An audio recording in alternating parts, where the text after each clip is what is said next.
everybody, welcome back to the show. We're here today with a brand new Cabral HouseCall. These are the weekend edition shows of the Cabral concept, where we answer all of our community's questions each and every weekend. I try to get to at least 5 to 6 questions each day, so around a dozen each and every weekend. Obviously, all things wellness, weight loss, weight gain, anti-aging, longevity, all those wrapped into one. Feel free to always ask your questions. If you're looking for same-day answers, go to cabralsupportgroup.com.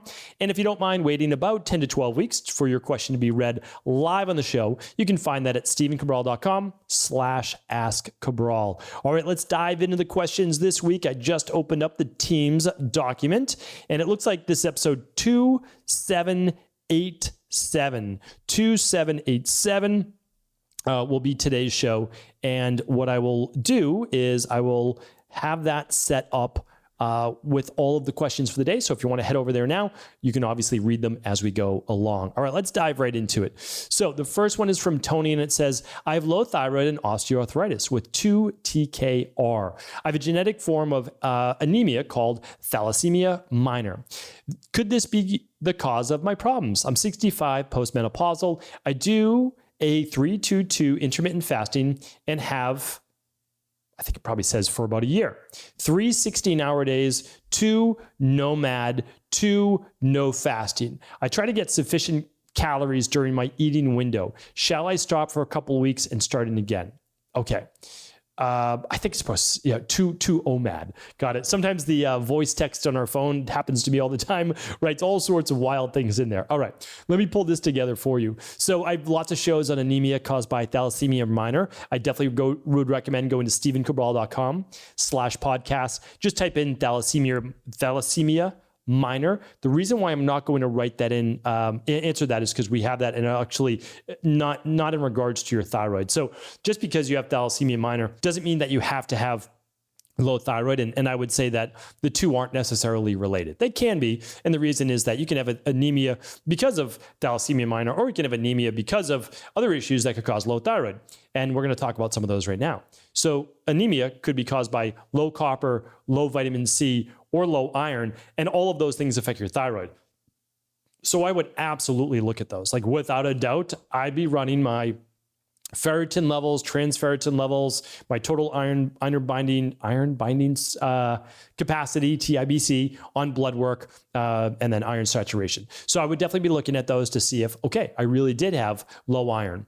And then I'd be running a lab test, without a doubt, called the stress, mood, and metabolism test. Because here's the thing, Tony, if we don't do those, we're just guessing. And when someone comes into our practice, I never guess. Like, that is, I refuse to do that.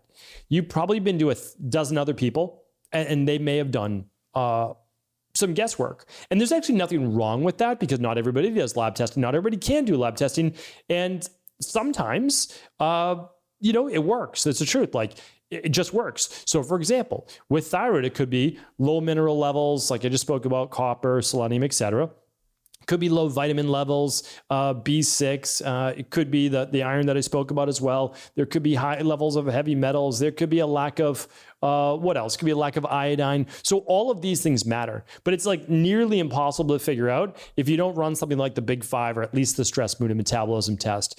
So that's what I'm recommending. Could your 3 16-hour days be an issue? Probably not, unless you're skipping breakfast. Then yes, it could. But you can get 16 hours just from going 6 at night to 10 in the morning, and that would be totally acceptable for most people. 2 1 meal a days, yeah, that could be way too much stress, and you would know that by running your stress, mood, and metabolism test on an OMAD, a 1 meal a day diet, and then 2 days no fasting. So it might all be fine, but if your cortisol levels are elevated, then it's not fine for your thyroid. All right, now I've got lots of thyroid podcasts. They're all free. And then if you want to take my thyroid course, you can find that at stephencabral.com/courses. It's literally everything. I think it's everything that you could possibly want to know about healing your thyroid. I can't think of anything else. And that's what we use in our practice.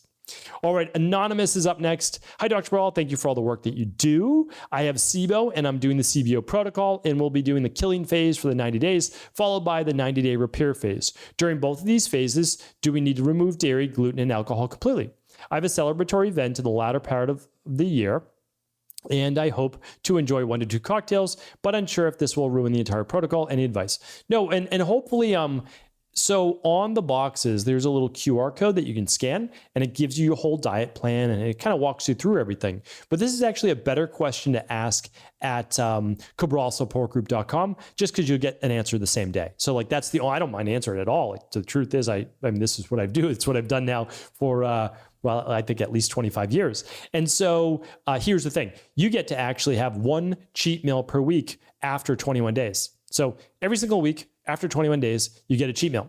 And also, just to let you know, in the first 90 days, so it's a 12-week protocol, the CBO protocol, it helps to rebalance your gut with candida, bacteria, et cetera.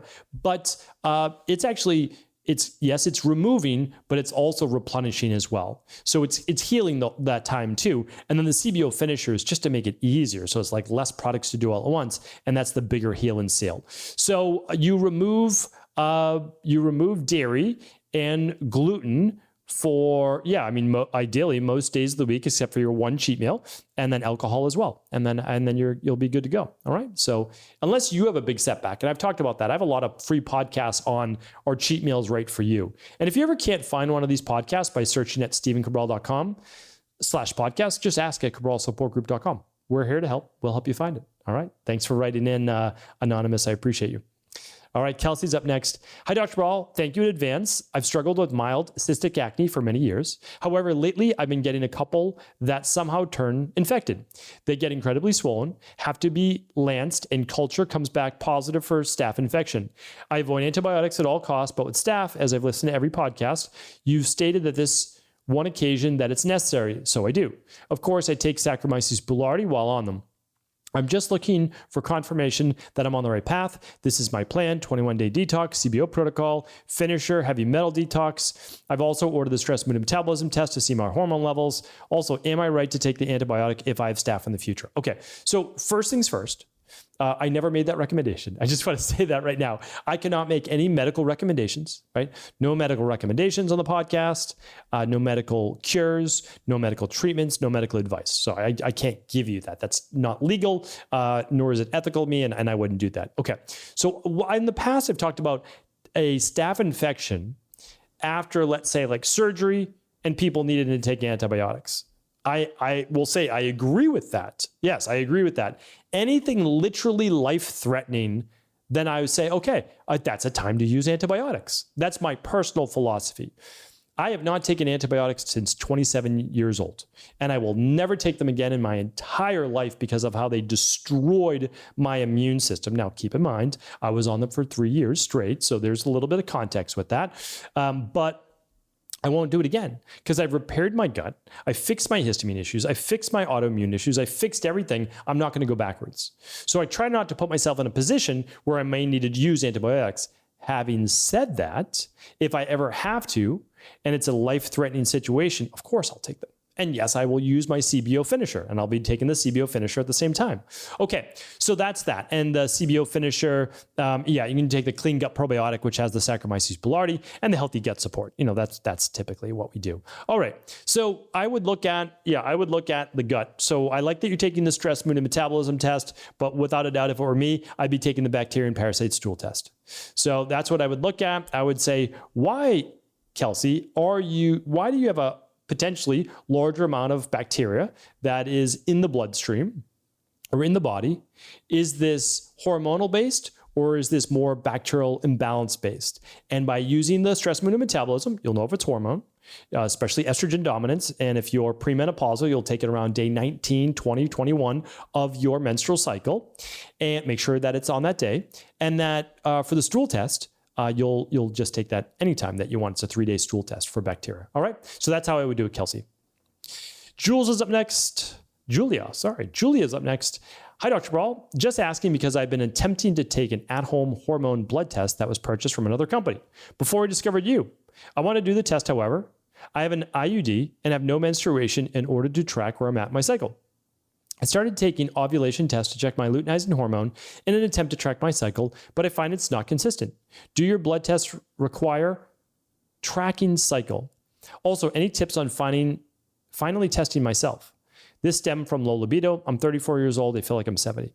Yeah, I mean, we're happy to help. I mean, I can't even begin to tell you the number of women that we've worked with to rebalance their hormones. And I have a whole course in this as well. So again, all of my podcasts are free, every single one of them. I do one a day. And you can even check just for the topic of that at stephencabral.com/podcast. You can literally scroll through the images and find like female hormones. There's one just on hormones. You can look at that. But I also have a whole course, about 4 hours long, on how to finally figure out how to balance your female hormones, because it's one of the most popular things that people come to us with.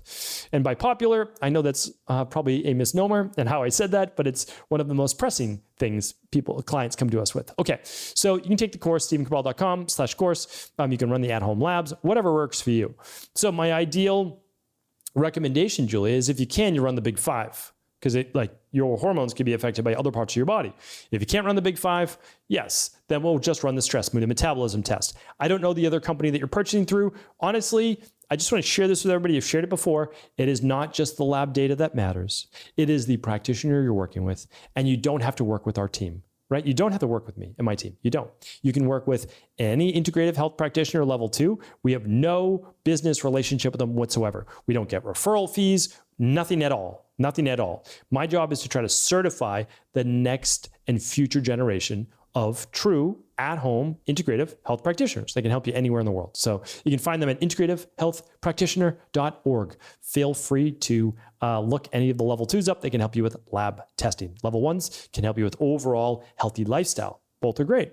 Okay, so I think we'll keep it at that. And if you're using the stress, mood, and metabolism test, you heard me talk with our previous person about running, excuse me, I've been talking too much today, about running that on days 19, 20, or 21.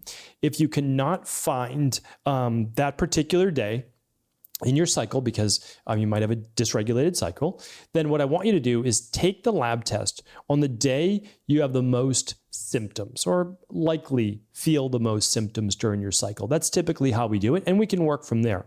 I'm not sure that just looking for luteinizing hormone is the best way to go about this. I have no problem with women looking for luteinizing hormone or follicle or follicular stimulating hormone, but I don't see that moving the needle. So it's not one that I'm as big on. I would potentially look at even body temperature instead, or I would look at vaginal mucus, and would look at other things potentially than just luteinizing hormone, which can sometimes be trying to look for a needle in a haystack if you don't test every day of the month. Now, we have fertility-based tests that's testing essentially every other day of the month, but we don't use those as often because honestly, we don't need to. And it's a much simpler process to take one lab on one day. And that's the stress, mood, and metabolism. Okay, let's. All right, I want to do one more. Question. So let's get one more in. I know that I'm kind of pushing my time, but I appreciate all of you staying and tuning in. So this one's from Stacy. Stacy says, "Hello, Dr. Cabral. I hope you're having such a beautiful and blessed day. I have a question on DNRS brain retraining. And for anybody who doesn't know, this is called dynamic neural retraining system. What's your opinion on this way of healing? I recently bought the program and going to start once summer vacation is over with. It's 60 minutes a day, dedication for at least 6 months. So I'm a little intimidated, but I've seen so many testimonies on it. What do you think about it?" All right. So I'm actually a proponent. I'm a fan of DNRS, but like anything, when you're trying to heal. So there's so many people with mold and depression and multiple chemical sensitivities and high histamine levels or mastocytosis or mast cell activation syndrome or chronic fatigue or chronic inflammatory response syndrome, POTS, et cetera, et cetera. I am an advocate. I'm a fan of DNRS. I'm a fan of acupuncture. I'm a fan of other things. Don't let it be the only thing you do. Don't let anybody tell you that there's one way to heal. I think that DNRS, the dynamic neural retraining system, can be phenomenal. And I think it helps a lot of people, especially who have past trauma or a lot of emotional-based imbalance. I absolutely recommend it for sure. What I'm going to do this. In a few, maybe take a month, but in a few, let's say 4 to 6 weeks, I'll do a quiz on if DNRS is potentially helpful for you with your protocol, all right? And then I'll give you my recommendations as to the 2 programs that I like, and you can kind of choose between them. I would definitely always recommend that if someone tests high on mold or high for any of the other things like POTS, that you fix the underlying root cause imbalance as well, which is now part of that can be emotional and stress. That's what DNRS helps with. But part of it could just be literally you have imbalanced levels of sodium to potassium, imbalanced levels of calcium to magnesium. You need a mold-based protocol. So don't let it be the only thing you do. That's my recommendation on DNRS. But also, I would say, hey, if there's a lot of emotional issues behind it, there's a lot of trauma behind it, then yes, please add that to your healing protocol. All right, so hopefully that was helpful. Thanks, everybody. Appreciate you. I'm going to be back tomorrow answering more of our community's questions.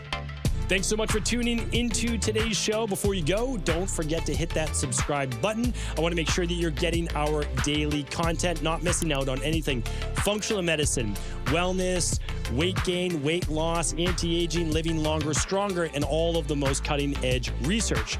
And if there's any topics you want to hear, feel free to leave them in the comments below. Take care.